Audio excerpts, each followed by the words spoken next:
তোমাদের ভিডিওটা দেখে নাও তোমরা। এটা আমি ভিডিওটা পজ করে ফেলেছিলাম বলে খেয়াল করিনি, তো তোমাদের এখন একটু বেশি করে দেখাতে হচ্ছে, কারণ পুরো কথাটা তোমাদের মুখে বলা হয়, আমি বলেছি বাট ওখানে পজ করা ছিল। তা তোমরা দেখে নাও কীভাবে আমরা করেছি অঙ্কটা।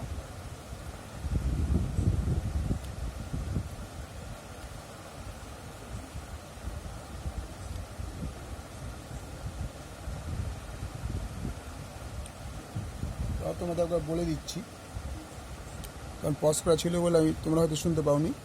এই 27কে ভাঙি 3/3 1 + x + 9, এই 9কে 3 স্কোয়ার করেছি, 1 - x বাই 3x ছিল dx। এবার এই 3 দিয়ে এই দুটোকে গুণ করবো, 3³ আর 3³ প্লাস এই 2 দিয়ে গুণ করলে 3² - 3² dx বাই 3x। এবার এই দুটো বাই এটা একসঙ্গে আলাদা করলাম, প্লাস এই দুটো বাই এটা একসঙ্গে আলাদা করে dx। এবার কী করবো, 3³ ছিল, এখানে 3x ছিল, 3³ রইল। এইটাকে উপর উঠলেই যেহেতু বেস সমান তাহলে 3x - x হবে, প্লাস 3² ছিল আর এখানে 3x আছে, এটা 3x নয়, এটা কিন্তু 3x। তাহলে এইটা উপরে গেলে 3² - x dx। তাহলে 3 বার গুণ করে 27 বাইরে বার করে দিলাম, 3 এই দুটো বিয়োগ করে 3² dx প্লাস 3 × 9, এটা ইন্টিগ্রেশনটা বাইরে বার করে দিয়েছি, 3 - 3x dx।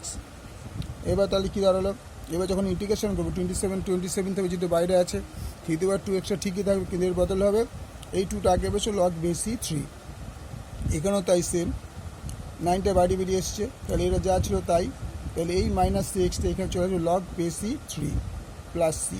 তাহলে এবার খেয়াল করে দেখো যে এইটা কিন্তু এখানে কাটাকুটি যায়, কিন্তু এখানে কাটাকুটি যায় না। তাহলে আমি একটা কী করছি, 3 কমন নিয়েছি দুটো থেকে, 3 কমন লেখা 9 3x, এখানে তাহলে লগ বেশি 3 ছিল, এটা কমন নিয়েছি, বা 2টা এখানে হলো 2 রইল মাইনাস, এইখান থেকে যদি লগ বেশি 3 চলে যেতে 3 × 3² - x, কারণ 3 তো কমন চলে গেছে, তাহলে 3 - 3x প্লাস c।